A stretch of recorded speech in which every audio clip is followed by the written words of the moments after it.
తమ్ముళ్ళారా, ఏదో ఆదివారం చర్చికి వచ్చాం, 1-2 గంటలు దేవునితో గడిపాం, అమ్మయ్యా మరలా వచ్చే ఆదివారం వెళ్దాంలే అని వారానికి ఒక్కరోజు నీ యేసును పరిమితం చేయకో.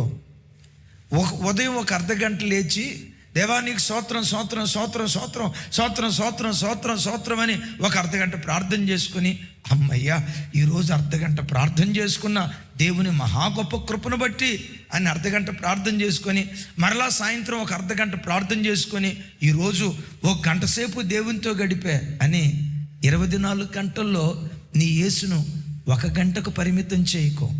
వారంలో 1 రోజును పరిమితం చేయకో. యేసుతో నీవు నీ యేసుతో 24 గంటలు, 365 days, 24/7, each and every moment, ప్రతి క్షణం యేసును ఆస్వాదిస్తూ మనం బ్రతికే వారిగా ఉండాలి.